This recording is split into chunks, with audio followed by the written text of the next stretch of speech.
Welcome back to the My Latin Life podcast. Since 2014, My Latin Life has been your trusted guide to traveling and living in Latin America.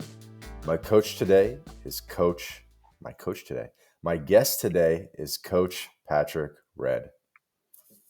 How are you doing? I'm excited to talk about maybe some stories that I haven't told about living in South America for the last 5 years. So I guess for an audience member that's looking to travel to South America, trying to decide where you want to live, trying to overcome some of the misconceptions about South America and start building a life in South America and finding some baby steps. I hope that I can drop some stories here. Yeah, man, I've been aware of you for probably at least 2 years at this point. Probably first heard about you via Justin Mark, I'm guessing. Mm-hmm. Or maybe even Bradicus. I'm not sure how well you know Bradicus. I know of him. I don't know him personally, You but know, I definitely know Justin a lot better. so Justin. I did a podcast yesterday with Dave Parada, who I think, Yeah, and Dave and I went to Romania actually for his birthday. He joined me over in Romania for his birthday about a year ago.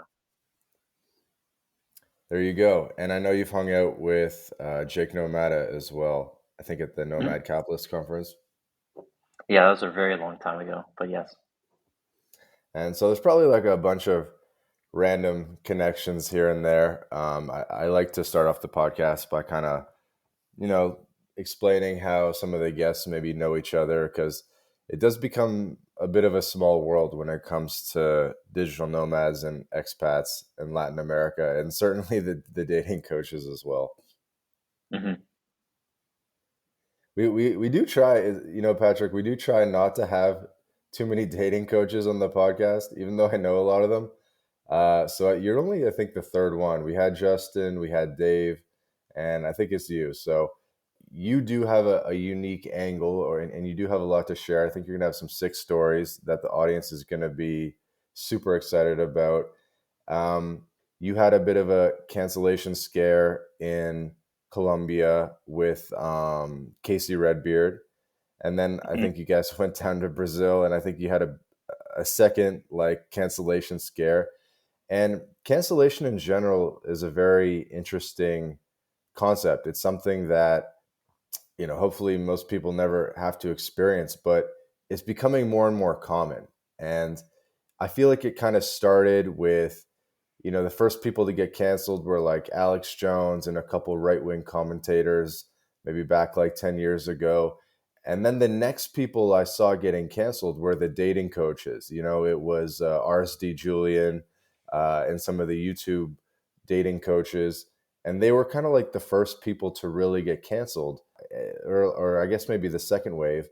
And then after that, you saw Andrew Tate getting canceled and sort of like a third wave of cancellations. But I feel like the PUA guys, you and like David Bond and stuff, kind of experienced this first, and now it's like part of the playbook. But you guys were some of the first to experience it. So Yeah, I think for anybody who doesn't know David Bond, he travels around. He makes very purposefully provocative content, and I think that I've also hosted. I actually brought him to his first bottle service table in Cali, Colombia, when he had his harem, where he was literally dating 8 women at the same time, and it was probably one of the craziest things I've ever experienced just being around him and learning like from him. Because it's one thing to see something online, but when you go experience it in person, all the times where people say like, oh yeah, it's just money, or oh yeah, it's just fake, then when you go actually, meet somebody, I guess, kind of you look up to, and you see that they're actually living that type of life, it's pretty crazy.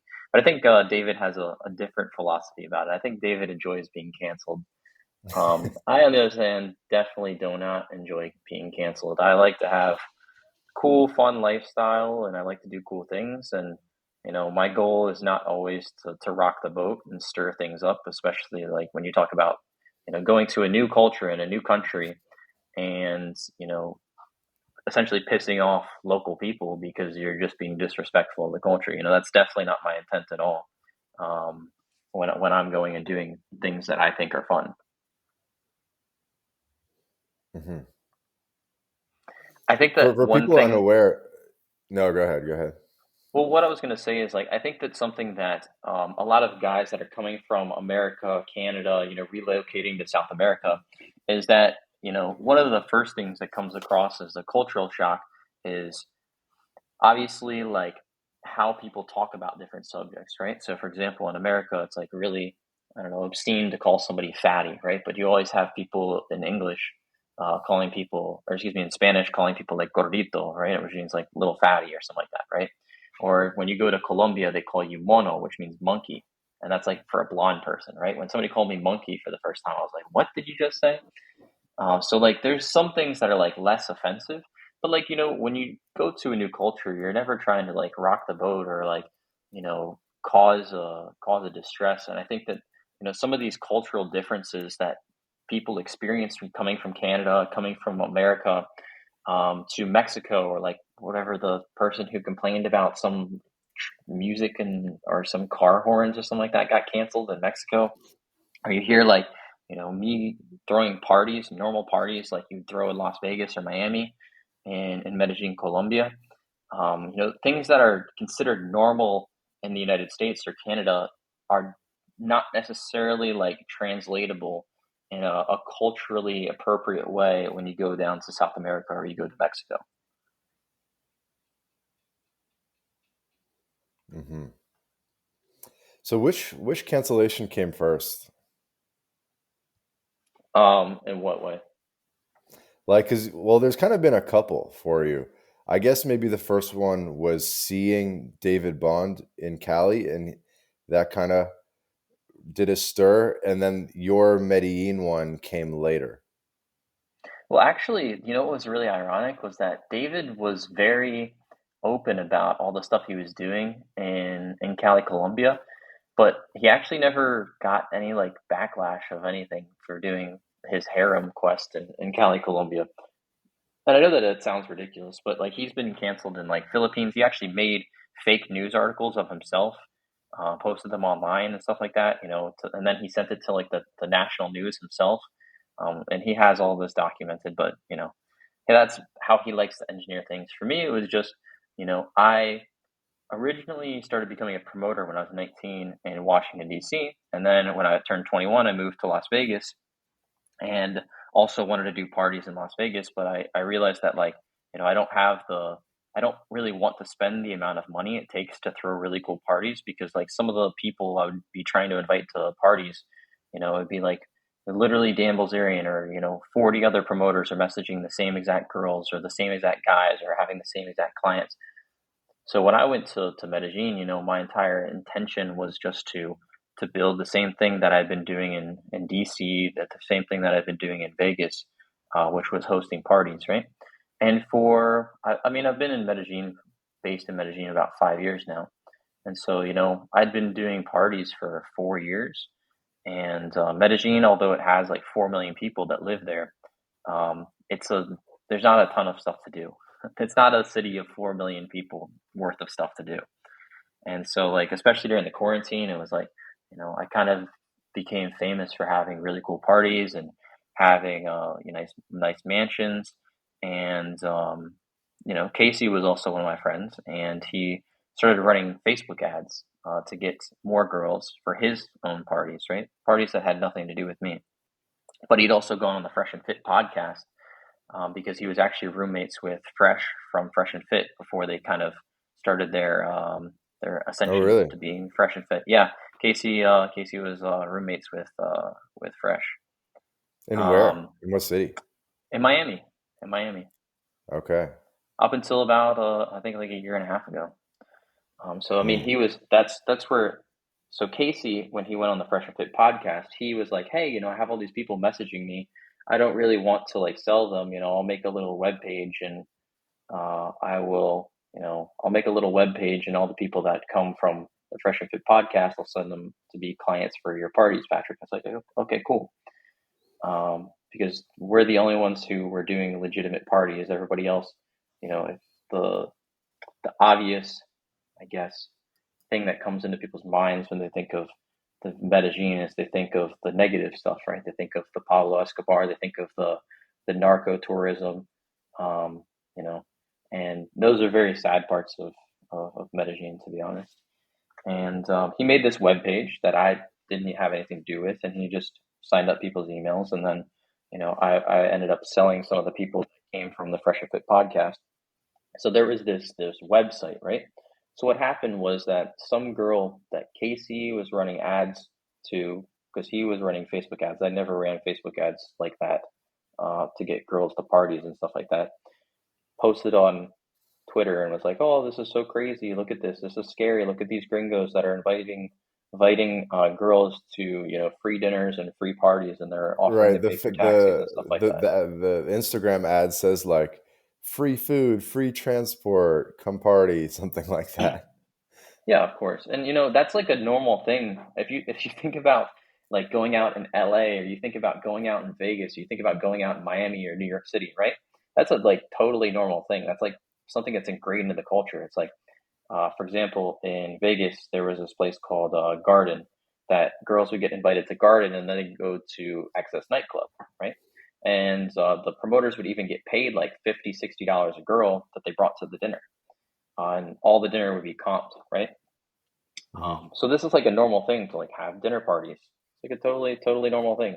And obviously, when you're in Vegas, Miami, and New York City, in LA, it's like every single girl is getting invited to free things, getting invited to mansions. And the only reason why I went to Medellin, Colombia, is because I didn't necessarily want to spend the money that those other guys were willing to spend, right? Living in the U.S. And I wanted to be able to like do the parties the way that I wanted to do it. So, anyways, this girl saw this ad and was like, "Oh, this is so scary." And then all these people started like piling on, like, "Oh yeah, like gringos coming here to exploit our women, gringos coming here to like, you know, take advantage of our city." And I think there's a lot of like fair criticisms of, especially foreigners that come into Medellin.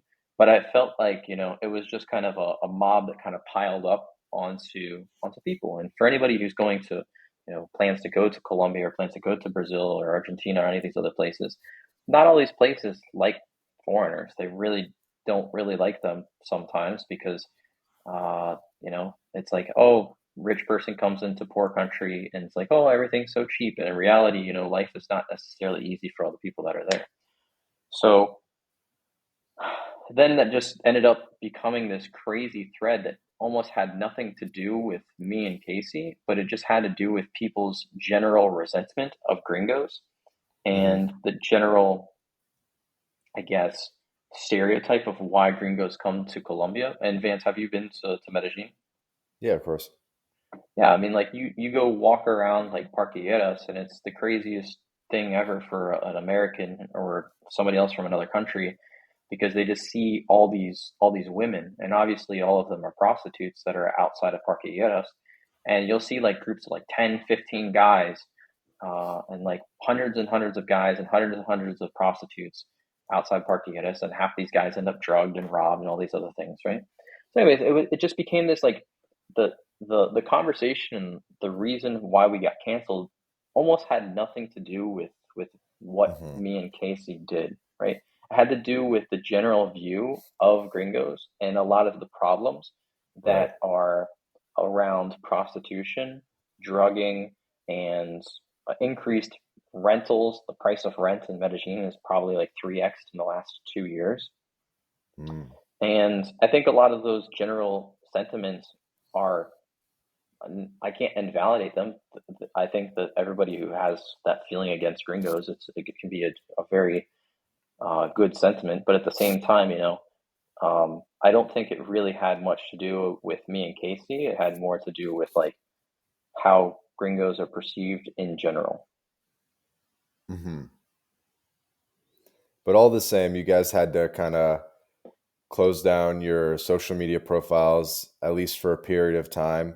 And I was following this pretty closely, and I saw that you kind of what I saw, Patrick, from yours was that you didn't fully delete your YouTube or Instagram, but what you did is you deleted everything except these like charity photos, if I remember correctly, and it was like you donating food to charity or something like that.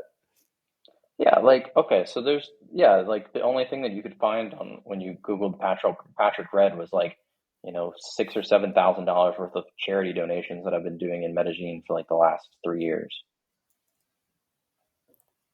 I thought that was a interesting way to play it. Well, well, that doesn't even complete the whole story, and I don't know how much you want to focus on this story, but then then the people that were in this thread that didn't know me, that didn't know Casey, had never been to our parties, that just had this general resentment against foreigners, then they started tweeting the mayor, and obviously, the mayor is trying to gain votes, and the mayor is like, okay, well, we're going to ask the secretary general to investigate, right? And so then the Secretary General made an announcement saying that they were offering 100 million pesos, which is about $25,000, which is about 10 years worth of money for a Colombian, for any information about the exploitation of adolescents, right? And even with that 100 million peso, I guess, bounty, so to speak, nobody came forward. The Fiscalia investigated me and found that I didn't do anything wrong, and neither did Casey. And there is nothing illegal that we're doing because we're not pimps. We're literally party promoters just like you'd have in Miami and Las Vegas and DC and New York City in LA. And we even had like girls at the parties like making videos like being like, you guys have no idea what you're talking about. There's no drugs here. Patrick doesn't even drink. And it's like the craziness is just people's general resentment of foreigners. Yeah, And yeah. And I heard a story that they some people came to your door or to Casey's door. yeah, there were people that showed up to my house with guns, and I presume pretended to be police officers, because people are like, oh, when you essentially like when you offer somebody 100 million pesos for information about somebody, it's like that's life changing money. People steal people's cell phones and get shot in Medellin, unfortunately. And even with all of that, there was no evidence of anything, and nobody. The police did their investigation, and that was that. So what happened? Were you already gone at that point when the fake police officer showed up? No, I was at my house. Okay, just didn't answer. Yeah, the my security guards were just like, why are these people here? And I'm like, I don't know. Tell them to go away. And that was it. Damn. But since then, I've moved apartments and stuff like that. But those are the things that like guys go to Latin America, and you know, um, the cultural differences do rub people the wrong way, and that's as far as I can really say about that. I mean, I think it's unfortunate, and I think that now people quote these articles as though these things are fact, and in reality, uh, they're just I don't know, they're just continuations of like rumors in the same way that you'd say that like some famous guy in Miami is just paying all the girls, or like some guy has a yacht in Miami and he has 10 girls on it, and you're like, oh, well, all the girls must be paid. Mhm. So And it was really, as far as I understand, David Bond that created this playbook of the Instagram ads. He was kind of the guy that popularized it. Like no one was really running Instagram ads for the most part until he kind of built a playbook around it and made some YouTube videos explaining his process a little bit. And then after that, like a lot of sort of David Bond followers started implementing this playbook in different places around the world. yeah, actually, David and I, we developed that when I was over at his place in Cali. So David, what he was doing before is he was just boosting his posts, right? And this is something that David had been doing for a very long time. And actually, when I first got to Medellin, I ran a couple of ads, but this was like back in like 2019, when I first got to Medellin. But actually, David and I, like, when we were actually in Cali, that's where we kind of like perfected that ads method. But the problem with that ads method is like, then you have to like go sort through a bunch of people. And so I never really went back to Medellin and did that. That was something that Casey was a lot more of a fan of. I have a buddy that that did David Bond's program, like to be one of his VIP students and pay, I don't know, 10K, 20K, I don't know what they pay, but and and so my buddy started running the David Bond ads like under the playbook. And it's funny, it's like for anyone kind of listening to this, it's not necessarily like as party invitations. Like how my buddy would do it is they would be like sort of open-ended questions. You know what I mean? It would be Yeah. like who it would be like, like a high value photo, and it would be like who's Hmm. in Medellin, like I'm trying to go hiking, something like that, you know what I mean? Yeah, And and then I you mean just that's kind boost of the that to point. like the demographic. Yeah, that's kind of the point of social circle, right? Is like to not be this guy who's being really creepy to like women and like, being overtly like pressuring girls or like doing day game in like very weird environments and like, not taking no for an answer and like pushing things forward in like really uncomfortable situations. The entire purpose of that is like, hey, I'm a cool guy, I'm doing cool things, and if you want to come join me in doing these cool things, send me a message. It's kind of like a lot Mhm. less of a needy way to do it, and I think that's a more fair way to do it. So yeah, I mean, at this point, I've decided that I'm not going to be back to Medellin. That happened over a year and a half ago. But I Mhm. just find that like, the the problems that continue in Medellin are just the things that have plagued the city for decades before any foreigners ever went there, and they're just kind of Mhm. like recurring themes at this point. And I wish the best for Medellin, and I really do hope it gets better. But I think there's like better things to do than like running Facebook ads for parties in a city that doesn't want you. Yeah, I mean, and there was even some protests like a week or two ago. But I want to switch things up, and I do want to. I was trying to get David Bond on the podcast, invited him a couple times. He's a pretty busy guy too, but I would love to hear more about how the Cali thing went. I'm I know my audience wants to hear about it. I try to keep things PG-13 on this podcast, but could you share a little bit about the Cali harem and how David had 8 girlfriends and just your experience watching this? Yeah, I know the first thing that everyone's gonna think when I start explaining this is like, oh, all this is fake. He was just paying the girls. It was just some stunt. And I wish that was true because that would make it probably more believable. But the reality is that David is an incredibly smart guy, and um, yeah, when I was in Medellin and he was in Cali, and Cali, for people that don't know, is a little bit, it's a lot more dangerous than Medellin, and there's not really much stuff to do, and there's not hardly any foreigners. Okay, so David had started this quest that he had seen these other guys like talk about how they have harems or something like that, right? He's like, oh, Andrew Tate says he has a harem, but like, where is actual girls, right? It's like he never shows them off, and so like he's just like, is this actually a thing that I could possibly do? Because he just likes to push himself in that way, and so he came up with this concept that he wanted to have a harem. And so he started out with like girls he would go on a date with, right? And he'd be like, "Oh, are you bisexual?" Asking kind of like normal, I guess, questions for like girls that maybe would want to do threesomes, right? And then he would start having that girl become like kind of a recruiter, like, "Hey, by the way, like, do you have any other friends? Like, let's go like do something fun. Let's go to the movies together. Let's go, I don't know, go to the cinema or go out to a nice restaurant. Bring a couple of your girlfriends, right, that you think are attractive, right?" And kind of like what you'd have is like a setup for like a threesome. And then, the girls would go out on the dinner dates, and then, um, you know, David would just keep inviting more and more girls that enjoyed the things that they were hanging out with. But David, I don't know if you know this, absolutely hates nightclubs. Nightclubs are his least favorite thing to do. Mhm. And so he'd never gotten a bottle service table and he'd never done a limo before.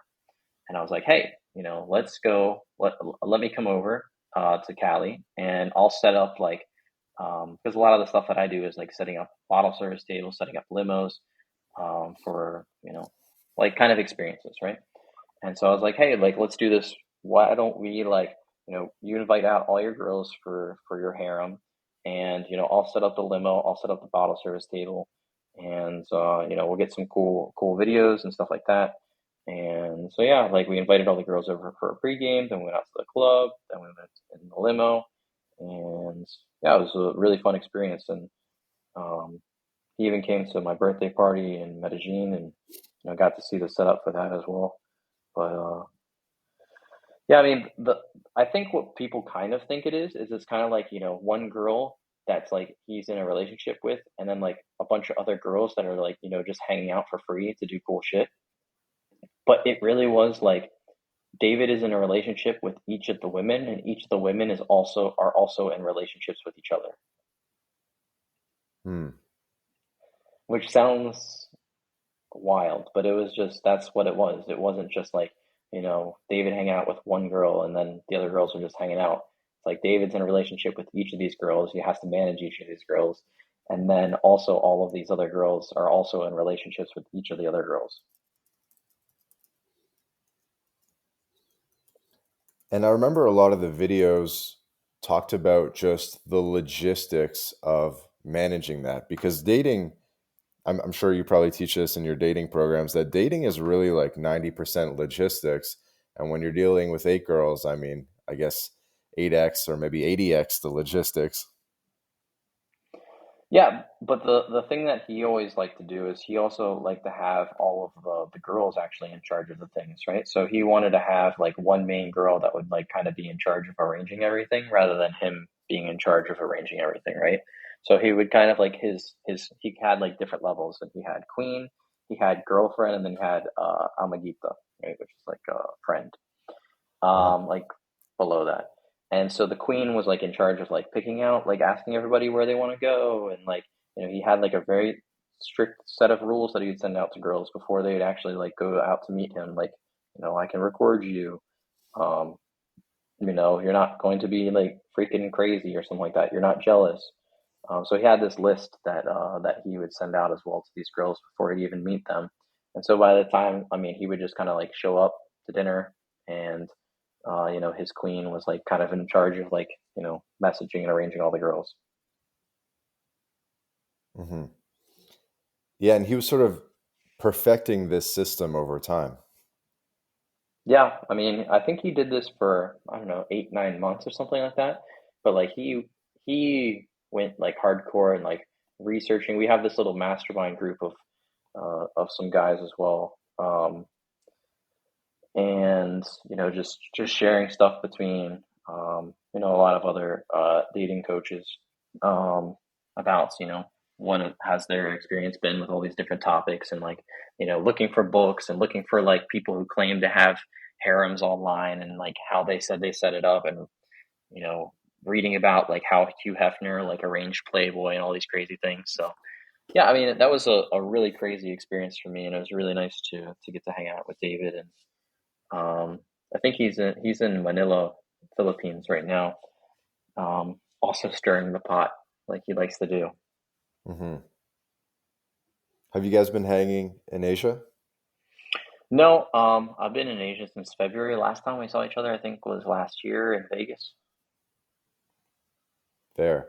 Well, I don't want to make the whole episode about David because Mr. Patrick Red, you're an interesting guy in your own right. I would love to hear about the Brazil one real quick because I understand that after Colombia, you went down to Sao Paulo, I believe, and rented a mansion and tried to kind of run the same playbook with the ads. And I think on the very first party, you guys ran into some issues and kind of realized I don't know. Tell me how that went. Yeah, I actually wasn't a part of that at all. I Oh, wasn't really? in Okay. in Sao Paulo. That was with Casey, um, Mike Swat and Casanova, and David Bond, because Mm, David Bond was running a program down there. But yeah, I think it wasn't really about the ads. I think that there's other things that kind of led to that. I don't think it was about the ads really. I think it was just I don't know how to describe this. Um, it wasn't necessarily the same thing.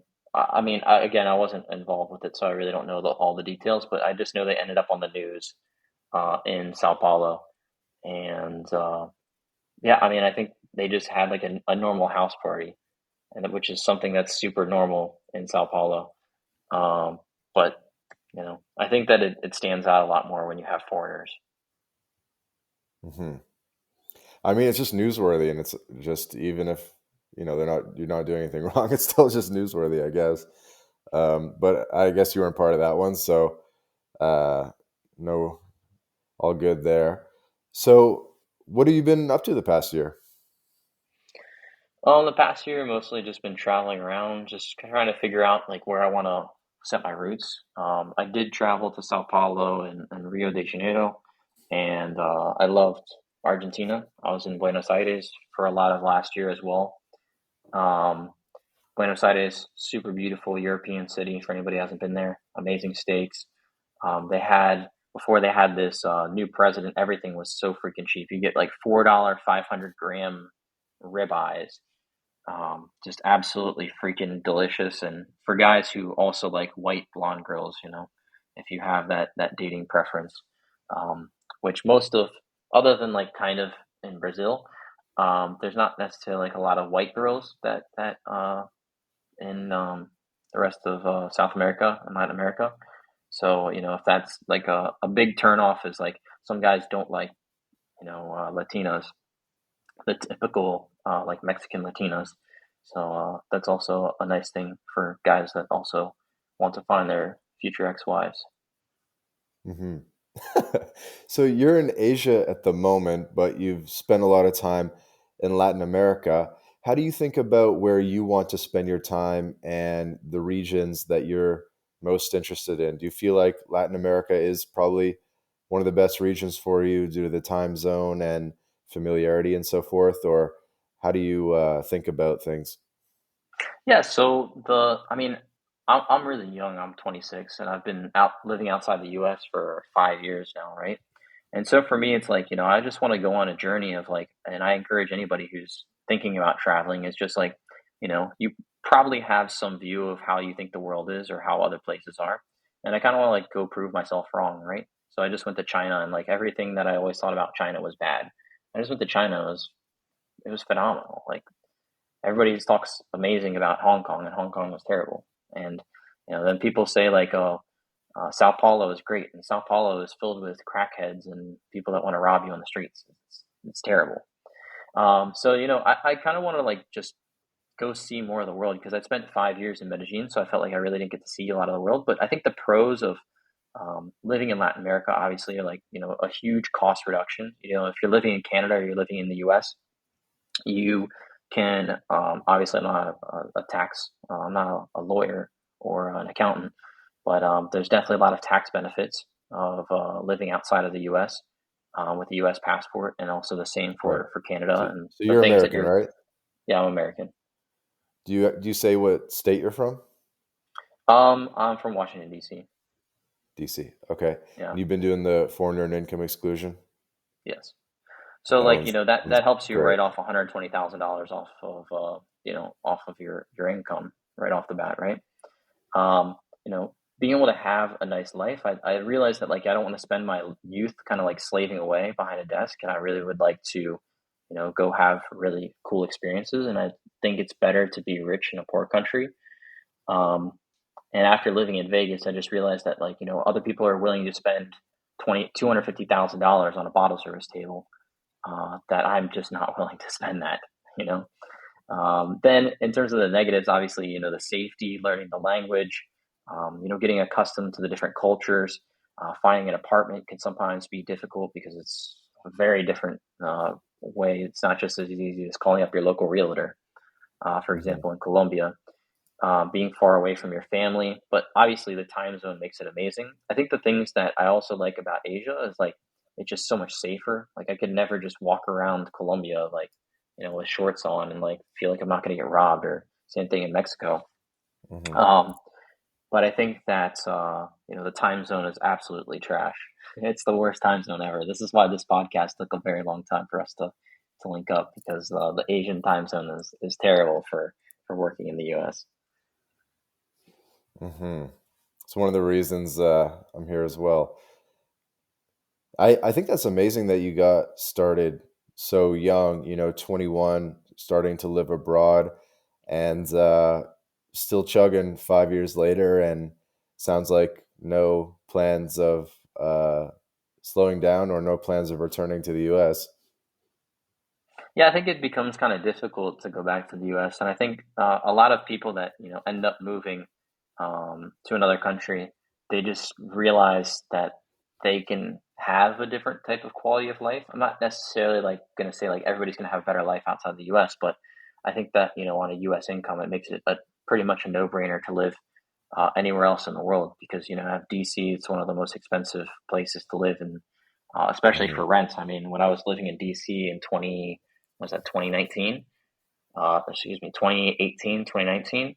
I was paying $3,550 a month for my rent, and then you can go to I don't know another country. I'm here in Phuket, Thailand right now. I'm paying $500 a month, which is expensive for an apartment that's twice the size of my DC apartment. So I think that I really like the nomad capitalist um, line of like go where you're treated best. If that's for dating, if that's for your financial life, if that allows you to save money to be able to go give back to charities that are important to you, or help your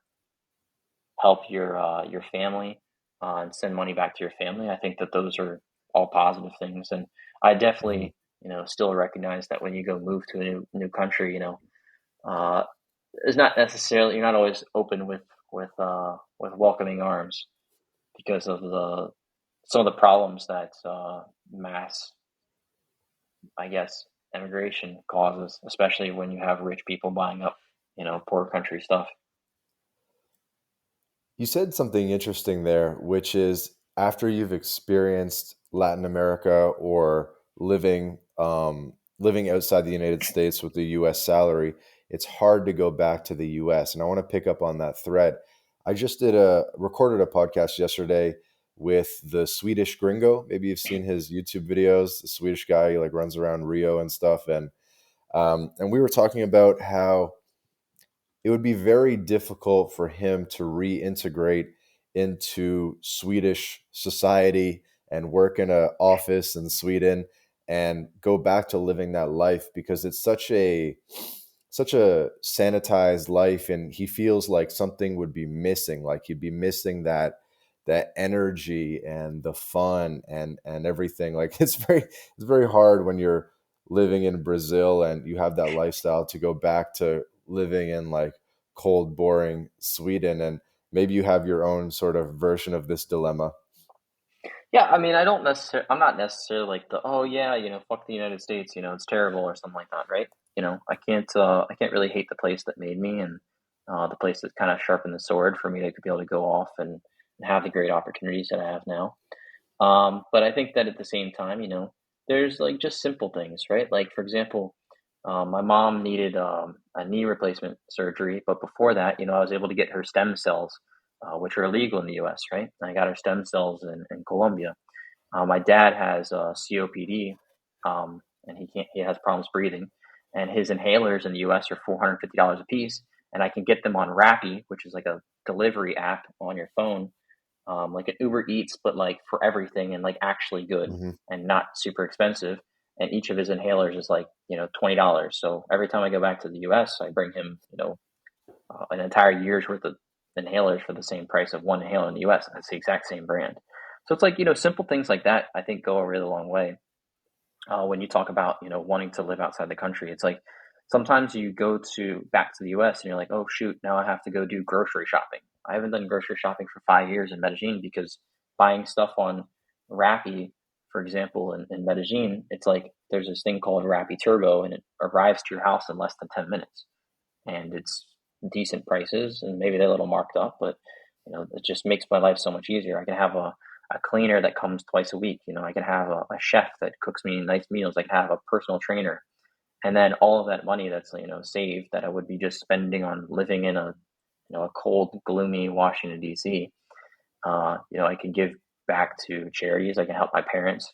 I retired my dad about 3 years ago, and things like that. That I think are I don't know that I'm grateful to have those opportunities, and I definitely would not have been able to have those opportunities if I had stayed in the U.S. And I think a lot of people are very nervous to make that move because they think it is something permanent.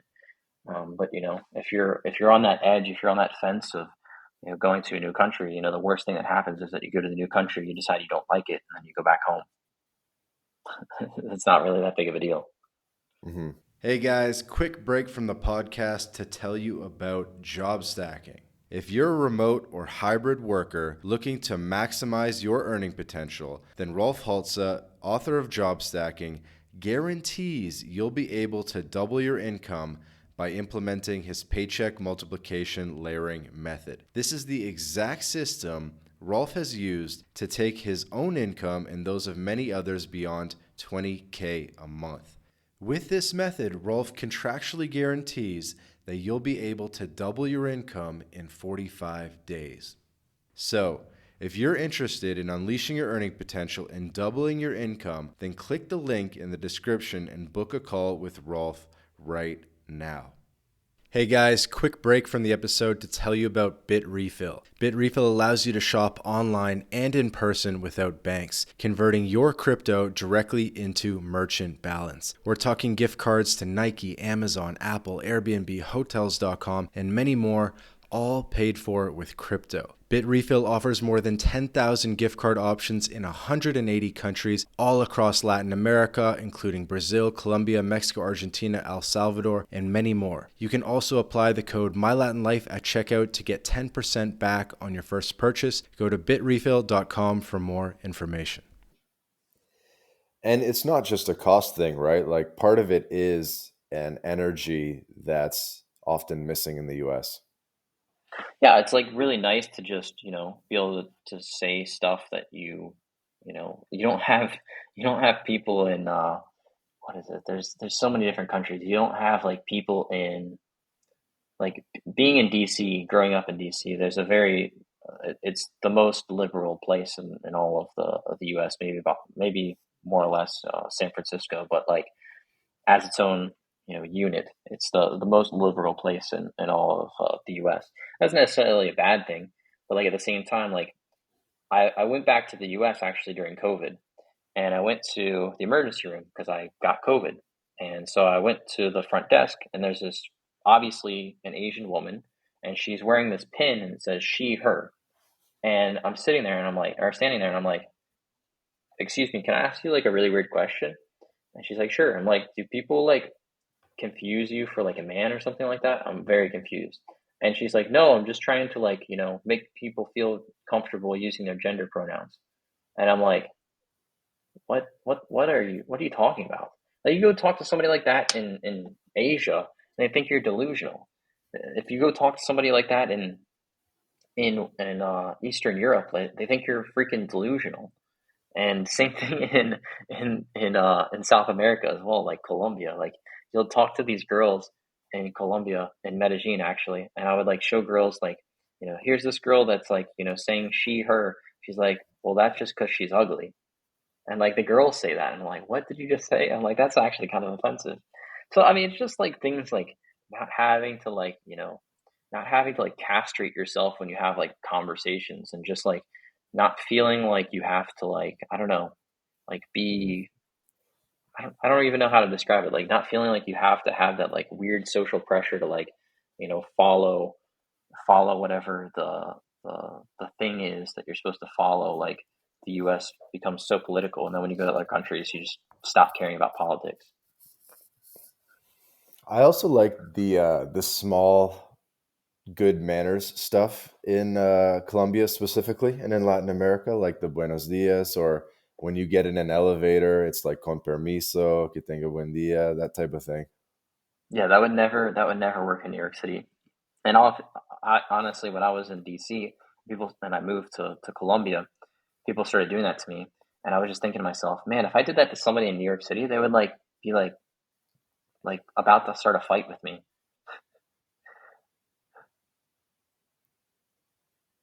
Or in Medellin, you've probably hiked like Tres Cruces, or some of the hikes, and literally like every person you pass on the hike, you say like "Buenas tardes" type of thing. Whereas Yeah. like in the U.S., like if you see people on a hike, even in the middle of nowhere, and you're the only people in a park or something, you might do like a head nod, or it's kind of weird. But we don't really have like a thing in English to like a good afternoon kind of. I don't know. We just don't like Yeah, interact. it's like the Southern hospitality like stereotype in the U.S., right? It's like that is a lot of Colombians. It's considered like rude to like not be nice to people, and that's there's also parts of that, especially in Thailand. In Thailand, everybody loves foreigners, and they're just very nice to foreigners, and they're very warm to a lot of the tourists. And yeah, I think that the only unfortunate part is that, you have some bad apples, just like in any place, that go there for the wrong reasons, and give legitimate people that want to go live there a bad reputation. And I think that's like kind of the negative sides about living sometimes in Latin America is that just like somebody might be like, I don't know, what do you call it, racist or xenophobic? I'm not sure what either means, but like just how people would like make like racist implications in the U.S. There's definitely like you're not necessarily going to be welcomed with open arms just because you're from the U.S. or from Canada and all these different places. I think Brazil is actually probably the most accepting place because there's just such a mix of colors of people that I've seen. But Mm-hmm. like, you go to a place like Argentina and everybody's white and blonde. It's like every single person you see. And I remember people commenting about actually there's a funny story. People commenting about the Argentina World Cup team, and it's all white people, and they're like, "Well, where's the black people and where's the other color skins?" And like, this is the World Cup. This is a country, not a Disney movie. And it's like, Mm-hmm. I think that the sometimes those can be like kind of the negative things. Is that it just sometimes puts a weight on some of the conversations you have in Latin. um, but I think that in general, like there's just not the same stress that like you're worried about like what you have to say.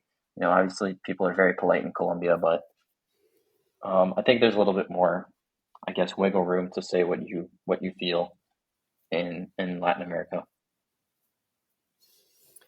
And what about Spanish? Like when you have maybe your clients or your dating mentees and they come down to Colombia, how ardent are you in ensuring that they ramp up in Spanish and put effort into practicing the language? Yeah, I mean, I'm not really here to talk that much about like anything in my program or anything like that. But I think that especially in a spot like Colombia, like almost nobody speaks English, so it's almost a must. I think Google Translate will get you there, but you'll still be frustrated for years before you can actually like, I don't know, actually express yourself in the way that you want to. I think that Mm-hmm. it's very frustrating sometimes when you go to a country, just like if you ever traveled anywhere, and there's just that like communication barrier where sometimes like, how could you possibly imagine like, dating a girl where you don't even speak a common language? It's the most frustrating things. If you think there's misunderstandings with your girlfriend right now and she speaks English, imagine if she doesn't even speak the same language as you. It's 10 times worse. Or like, Well, she says sometimes you something. can't even get yourself into trouble. So sometimes there's less misunderstandings if you don't understand each other. Who knows? That can also be true as well. But like, there's just some cultural things, about being nice, like saying buenos dias and stuff like that. Like you even got to say buenos dias to your doctor in Colombia before you even ask them if you're having a heart attack, and you don't say buenos dias. You like text them and be like, I'm having a heart attack, and be like, buenos dias, ¿cómo estás? Which is like, good day, how are you? And it's like, what? I'm having a heart attack right now. But past that, I think that the language, it's definitely very important to learn the language, because especially in a spot like Colombia, nobody speaks English. I think that in Brazil tends to be a little bit more international, but at the same time, like places like Sao Paulo, there's what, like 22 million people in the metropolitan area. So I Hmm. mean, you can find people that speak English.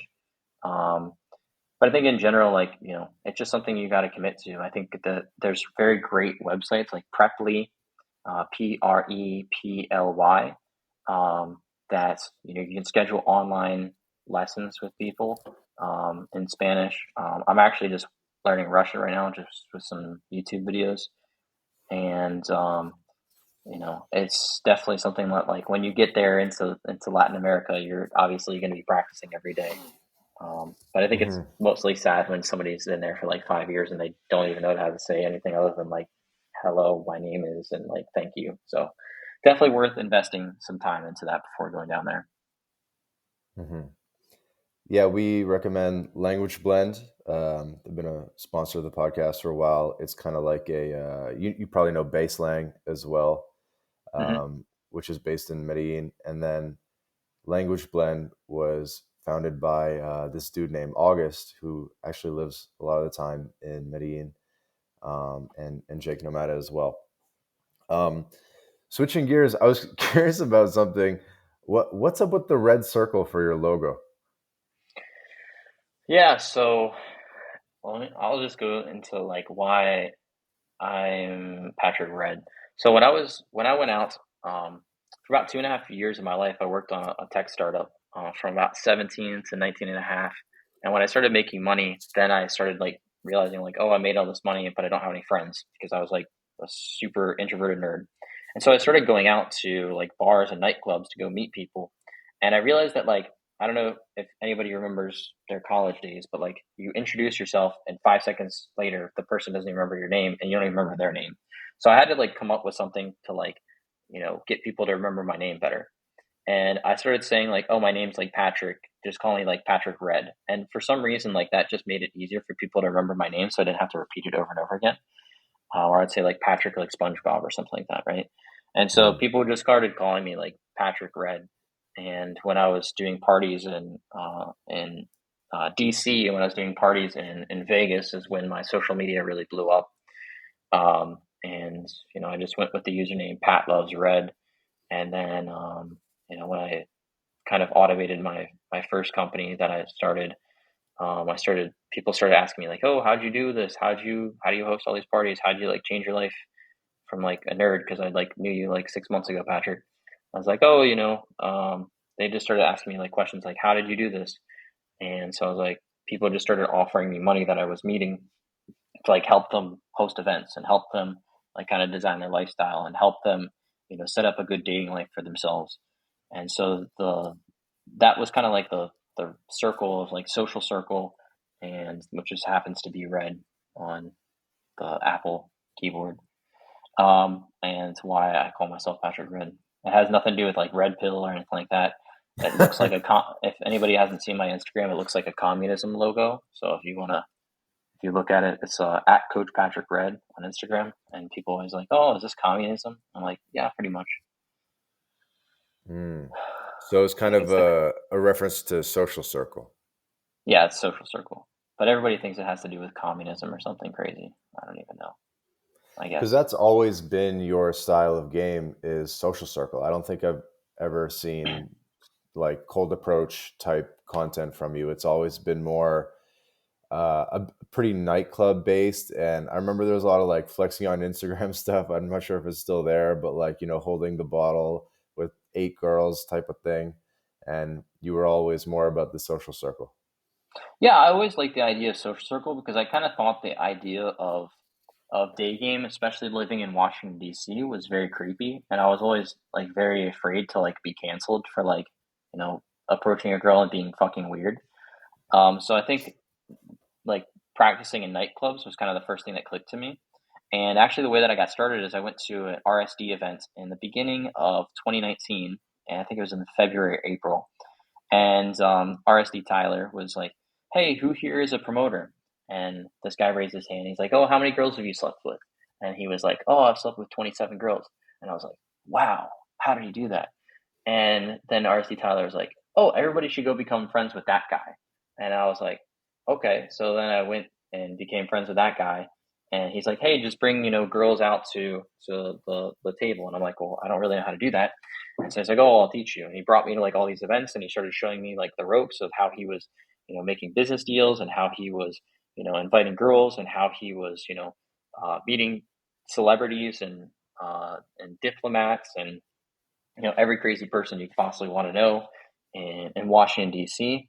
And that was kind of like the thing that clicked with me is like, oh, it's so much easier to just like have a really cool lifestyle and then like invite other people along rather than like trying to, I don't know, like convince people to like you.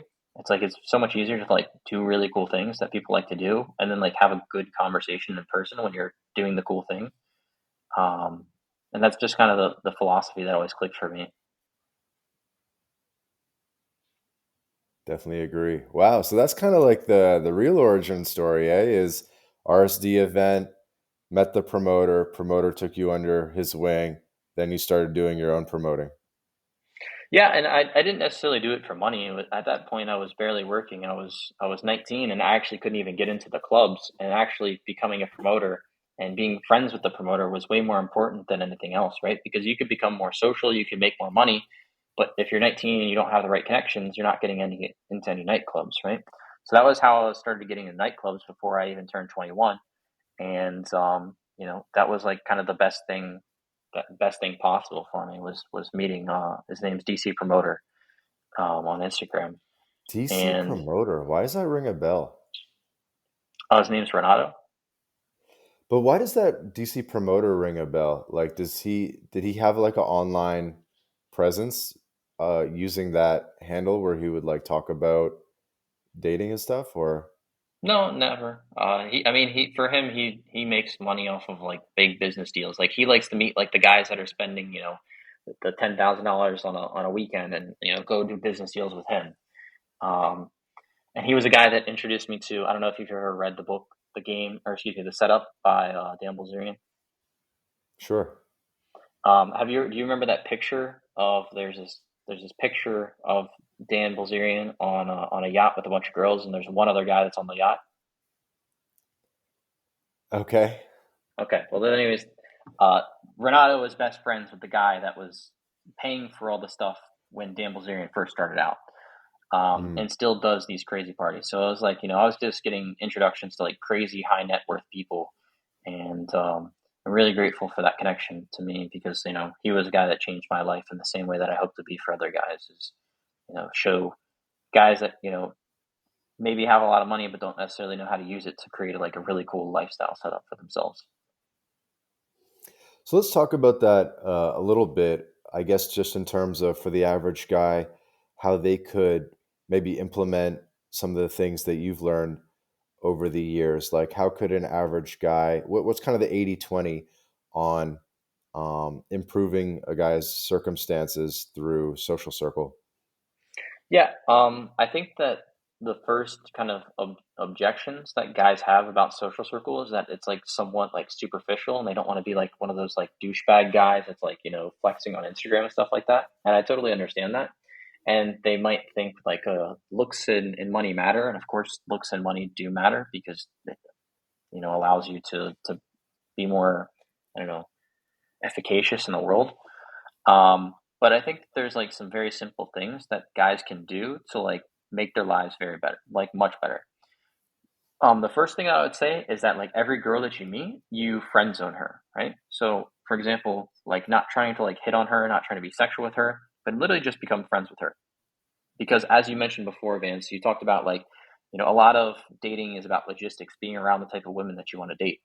If you have a guy who has 10 out of 10 social skills, but he's never around attractive women that he wants to date, well, he's never going to meet the attractive women that he wants to date. If he can't get to like the bottle service tables, or if he can't get, the VIP section, or if he can't get into the dinner with all these hot girls, he's never going to have the opportunity to talk with them no matter how cool he is. He has to go find them on the street when they just happen to be walking, right? So the first thing is like, just become friends with women, right? Like, I think that helps a lot of guys like kind of desensitize themselves to like just being around women and like even knowing like what they're thinking and what their dating lives are like. And it gives a lot of perspective that I think guys don't really have of like, you know, go have a best friend that's a girl, and then like, when you become good enough friends, ask her what her DMs look like, right? Or ask her what her DMs look like, or how she meet the last guy that she dated, right? And they'll tell you like, oh yeah, I met this guy when I was at this crazy event, or this guy offered to fly me out to on a private jet to Miami, or I went to Art Basel in December, and I met this guy at this bottle service table, and I would just hear these like crazy stories that I'm like, what the heck, that's not even practical for me. And so it just kind of opened up my mind to like what's possible. So the first thing is having more female friends, right? The second thing is like coming up with like ideas of like what are the cool things that people are already doing, and how can I like start inviting people that I meet to like other cool things. So for example, like if you like boxing, well, you could definitely invite girls to boxing, but like there's probably not a lot of girls that are like absolutely love boxing. Now, if you go meet an entrepreneur and you go invite him to like, go to the gym with you, that probably works a little bit better. And it makes it a lot easier for you to like, connect with somebody. So like the things that you're doing in your life, you know, they have to be somewhat cool for other people to want to come along with you. But you also have to like kind of pick things that are like kind of the best of the best and then kind of work backwards of like how can you make that happen. So for example, if you see some of your female friends and they talk about going to a crazy mansion, well, why don't you figure out how you can get into that mansion? Could you become a photographer? Could you just pay money? Could you just become friends with that guy? Could you offer to bring like two or three of your other female friends to come into the party for free, right? Is there anything that you can do to offer value to get into some of these like cooler events? And I would say like the third part about this is that like you have to create some type of system around this, right? Most guys don't have like 40 hours a week to like dedicate to like their dating lives, and sometimes like swiping on Tinder or going on dates with random girls that you don't even like, it feels so needy, and it's not even with girls that you like to be around. And I think that there's some type of system that you have to be able to set up with like, having female friends that give you introductions to other girls and also, allow you to get access to really cool events that, kind of can transform guys' lives. And that's really what I learned from DC Promoter was like, he would just have like, you know, when he would go out, he would just have like 20, 30 girls that he was able to invite to anything that he wanted to go to. So like we'd go to like a horse race, right? We would go to the casino, in the later years, right? And we would go to, I don't know, we would go to a dinner, and it would just be like a dinner with Amir Tyson, Mike Tyson's son. It'd be like go to a yacht party, and we just need to bring like two girls each. And it's like now we get access to a yacht, and I didn't necessarily like use my money to get into those things, but it was just like access, connections, and offering value. So female friends, um, being able to pick things that people already want to go on to, and then like kind of creating a setup and a system where you can consistently invite people to really cool events. Hmm. It's good tips for sure. What about you, man? You ever done any of those things? Yeah, I think obviously living a interesting life and inviting people along is basically the best way to go. And it's probably arguably easier as a digital nomad or expat where, um, you show up in a new country, necessarily you're probably going to be doing cool stuff because you're probably excited to go for that hike to the Mirador or go to the museum or whatever. And so that's kind of how I've always done it. Yeah, Um, I mean, like even things, and they don't even have to cost money. It's like as you said, like for example, there's a famous hike in Medellin. It's like inviting a couple people, like a couple expats that you met, like in a coffee shop. Now you invite them to go, like, oh, by the way, you want to go on a hike, or then you go to like your gym and you have your trainer, and you're like, hey, you want to go on a hike this weekend? Bring a couple girls, and we'll go, take some photos or something like that, right? Or you go to, I don't know, you meet some guy in the airport and you're like, what's your Instagram, what's your WhatsApp, and then you go invite him out to doing this hike. And not everybody's going to want to go on the hike, and not everybody's going to show up, but then when the people show up, then you can build those relationships and like actually have real meaningful relationships with a cool lifestyle of people that are doing things that you already want to do in the first place too. so Patrick, let me bring Latin America back in the picture in the context of social circle. How do you think that building a social circle in the US versus building a social circle in Latin America are different? What are the similarities and differences there, and how have you had to tweak your system? I think that, so when I was living, I guess for most of my life, I grew up kind of. My dad lost his job in the 2008 crisis, so I never really liked spending money. Like I would wear like the same pair of shoes. I would not like get a haircut and stuff like that.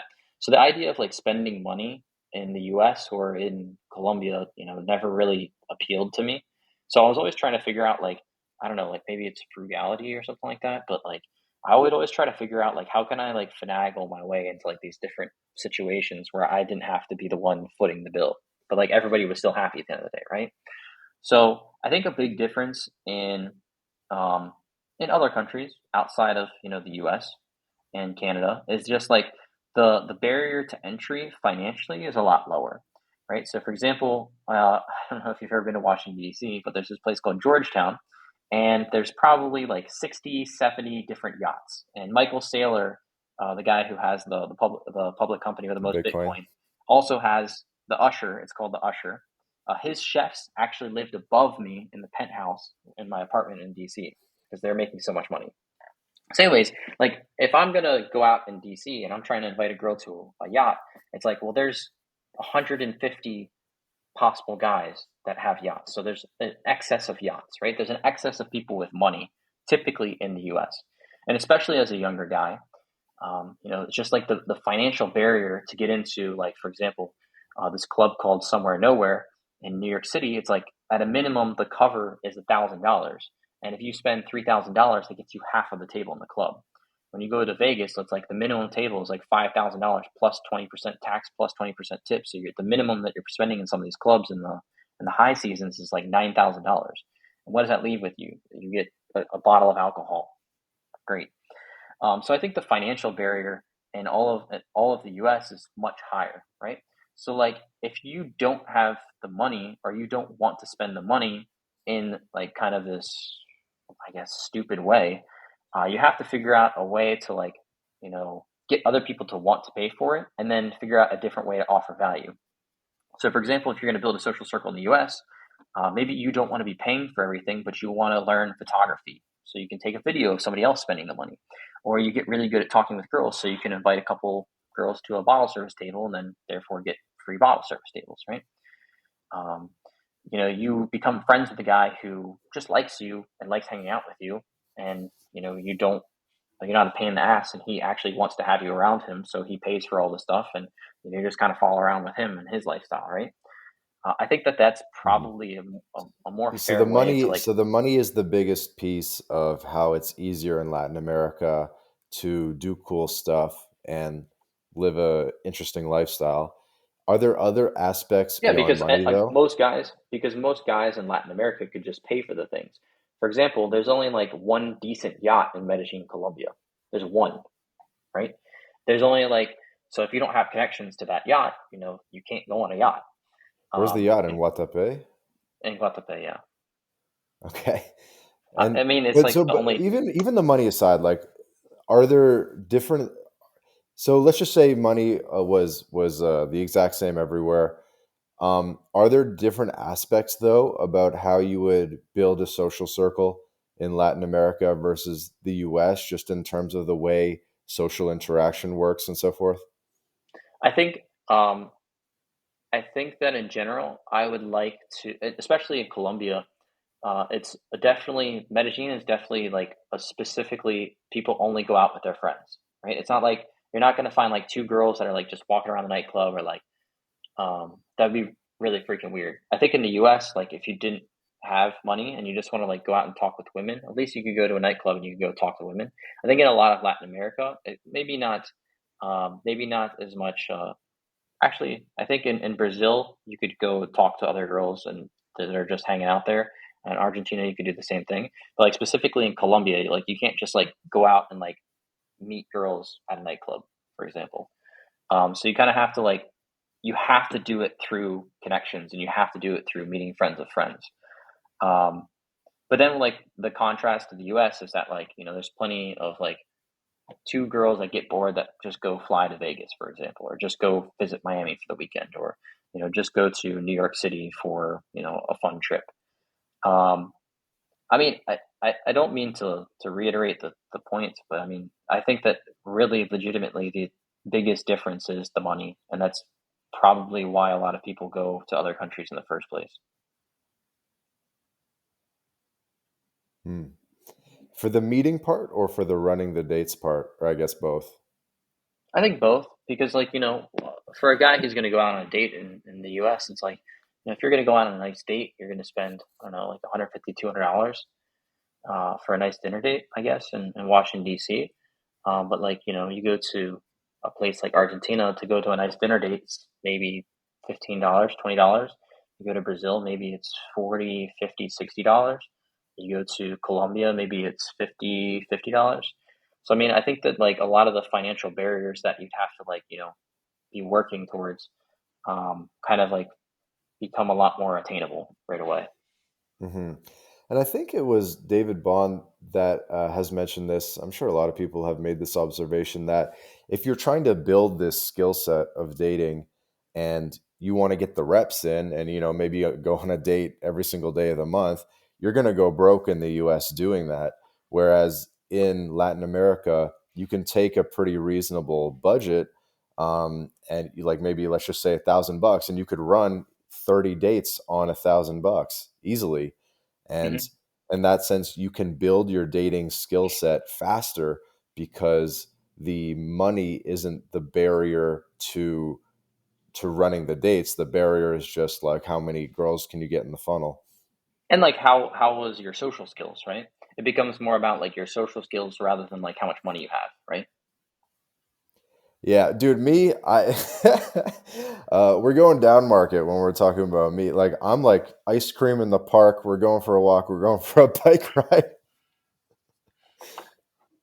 No, I think that's fair as well because I think I guess another part is that I think that I think that a lot of guys think that doing social circle in like Latin America means that like girls are like more likely to like take advantage of you for your money. I think that's kind of like a perception that a lot of guys have about um, I guess going to other countries or like about women in general, maybe a little of a limiting belief. And there are definitely women that take advantage of guys that I've heard crazy stories about. Um, but I think that that's another thing is that a lot of guys end up then going to Latin America and leading with money and thinking that a girl will like you because you spent money on her. And girls will be around you for money, but girls will not love you for money. And I've seen so many guys that just spend so much money on the girl because now that there's, I guess, a lower financial barrier in most of Latin America compared to the U.S., and it doesn't actually lead to true love. So I think that like the skill sets are still the same of like, how Yeah. do you get a girl to like you? How do you get a girl to want to go on a date with you? I think those things maybe make it a little bit easier in Latin America just because there's not like the same level of competition or, some girls also really like foreigners. Um, but I think that in the US, you probably don't hear as many guys complaining about girls just want them for their money or having that I, stereotype. I I would, though, counterintuitively argue that it could go the other way too, where if you're in Latin America, there's just so much novelty of dating a foreigner that um, the novelty alone is enough to, I wouldn't say get you in the door, but like it's enough to like allow you to run a pretty basic date. Whereas in the US, like girls have already, like you don't have that novelty value, so it's harder to just run a simple coffee walk in the park type date because they've already done that 50 times, and now you kind of need to start introducing different activities that probably cost money, even something like bowling or something, right? Just to give them an experience they haven't had before. Hmm. Yeah, I mean, I can only talk on the stuff that I've done in the US. I mean, I've been out of the US almost 6 years now, so it's hard for me a lot to talk about a lot of that anymore at this point. But just from, I mean, I lived in probably the most like probably the worst places in the world for dating, like Las Vegas and DC. So, my experiences are feminists in DC and overweight feminists in DC um, that like to use she, her pronouns, I guess, and, girls that like to go to Vegas. So, I mean, my perspective is probably really messed up. Yeah, that's funny. We'll get to wrapping up soon. I did wanted to ask you. Damn, I lost it because I said that. Um, why'd I lose my question there? Oh, so my question was kind of gets flows into us wrapping up a bit, but I'm sure a lot of guys come to you, they see that you're a younger guy, that you left when you were 21, now you're 26, and I'm sure a lot of guys in the US would want to do the same thing. They realize that Latin America is probably better for dating and just for lifestyle in general, and they want to go out and have the adventure. the limiting factor, I think, for most people is the ability to make money online. I know you're not a make money online guru necessarily, Patrick, but I'm sure you have tons of guys coming to you and saying, I would love to be able to implement this, but what's holding me back is the ability to make money online. What do you typically say to these guys? Yeah, I don't know. For me, I don't have an easy way to tell somebody how to make money online. For me, like I started a tech startup and I worked 2.5 years on it, and eventually ended up making money after working on it for 2.5 years after dropping out of college. And so, I mean, I would suggest that building a business is really great, and especially if you can build equity value in that, that's a lot better than a cash flow value. And if a guy is trying to move outside the U.S., I think that a couple things. The bar, first thing is that the bar is probably a lot lower than you think it is, because I think that a lot of these other countries are a lot cheaper than you even realize. I think most guys have absolutely no perspective at all how inexpensive the rest of the world is compared to the United States. And even having something like $20,000 could last you, I don't know, in some places that could last you 2-3 years, right? At a minimum.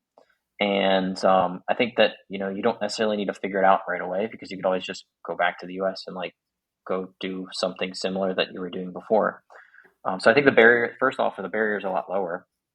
Second off, I think that um, there's obviously like all the typical things that people try to be is like online closer and stuff like that. Those are cool, but like I think that just getting a normal job that happens to be online is probably more than good enough for most people, because Mhm. even if you had like a, I don't know, 50% pay reduction, your cost of living might reduce by 80% when you live outside the U.S. Um, and yeah, I mean, I don't really have a good explanation for that, because unfortunately I made a lot of money when I was very young. Um, Probably got very lucky in general. And yeah, I don't really have any really good advice for how to make money online. Sorry, it's just not Mhm. my niche. No, it's fine. So would you tell people, why don't you just come down with 8 grand in savings and figure it out? Or would you tell people, get the online job first and then come down once you got that in place? I think the 8 grand and figure it out is a perfectly legitimate plan. I've heard tons of people that have gone to other countries and done exactly that, right? I know this one guy who just what he did is he got a business line of credit. And I'm not saying this is a good financial decision or anything like that, right? But he got a business line of credit, and he essentially, I don't know, like cash advanced all of that or whatever. It was like 0% interest for like 12, 18 months or something like that. And then Hmm. he figured out a business from that, because he was only spending, I don't know, like $600 a month, living as frugally as he possibly could um, in Medellin. And eventually it took him 18 months to figure it out. I think that the cost of figuring it out in the U.S. is a lot higher, because you just have the normal expenses in the U.S. But I think that, like, make a plan, figure out how long you have of runway, just like you do in a business, and figure out how much cash you have now, how much runway you have, how many months do you have to figure this stuff out, and network and apply for jobs like a motherfucker. And I think that that's a very simple thing. I don't really have like magic steps or anything like that. But I think that it's a lot lower of a amount of money that you need than people think. Hmm. Definitely. So what can we expect from Patrick Red in the future? Well, I officially retired 5 days ago. So I'm just doing Muay Thai right now. I'm doing Muay Thai training in Thailand and Phuket until then. I want to throw a little retirement party. And yeah, I'm just going to be continue traveling around the world, and figure out when whenever my heart desires that I'll find the next place I want to stay. It's What does ambiguous, I know. retirement I mean wish to it you? was. Retirement is I don't know. I'm just retired. I just want to do Muay Thai and train in Thailand, and that's it. Means not having to put up with stuff that I don't want to do, like stupid. people in Medellin that don't like me. So are we retiring Patrick Red and reinventing ourselves, or? I mean, I don't really have a need for money, so I just like, okay, I'm just gonna go. I don't know. It's kind of an open-ended thing. I just want to go do whatever I want to do and just be happy with whatever I'm doing. That's cool. And what are some of the things on your bucket list?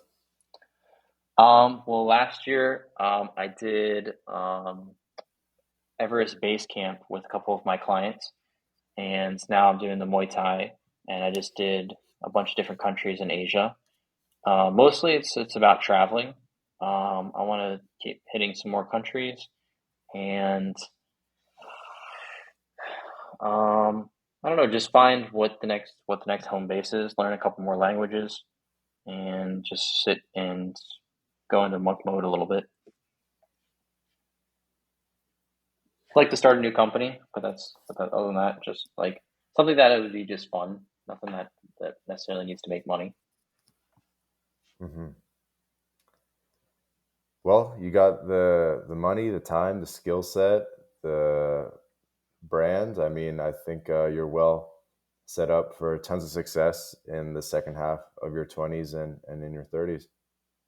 I appreciate it, man, and it's nice finally talking with you. I know that I don't know. I think the first time you ever messaged me, I think was like 2018 on Instagram or something like that. I don't think we ever connected from that. So glad that we finally got to talk, and hopefully we'll get to see each other face to face one day. Maybe Argentina, maybe Brazil. Somewhere in the world. Do me a favor, Patrick. When we do say bye, just don't completely X out so that the audio has time to upload. But with that, Patrick, would you like to take a moment and share a last message with the audience, wherever they can find you, that kind of thing? Yeah, I mean, if you believe in thinking differently, if you kind of want to challenge the status quo, um, maybe you just kind of feel maybe lost with a breakup that just happened, or you kind of been itching to go to another country. You can kind of follow on some of the journey on Instagram at Coach Patrick Red, and just send me a message, Latin podcast, so I know you came from here. And yeah, I don't really have anything to sell you, which feels weird. So yeah, that's it. There you go. Well, this has been another episode of the My Latin Life podcast. Big thanks to Coach Patrick Red for joining us. Guys, please remember to subscribe to the podcast on YouTube, Spotify, Apple Podcasts, wherever you're listening to this. We're putting out 2 episodes a week consistently, and you won't want to miss them. Thanks again. This episode of the My Latin Life podcast is brought to you in part by Bit Refill. Bit Refill is the best way to spend your crypto in Latin America. Purchase gift cards or mobile refills from more than 3,500 brands in 186 countries instantly, safely, and privately. Visit bitrefill.com for more information. This episode of the My Latin Life podcast is brought to you in part by Job Stacking. Introducing Rolf Haltza's Paycheck Multiplication Layering Method, a revolutionary approach that redefines the traditional career path. This is Rolf's new Done With You program, where he'll work with you to implement job stacking for yourself. With this method, Rolf contractually guarantees that you'll be able to double your income in 45 days.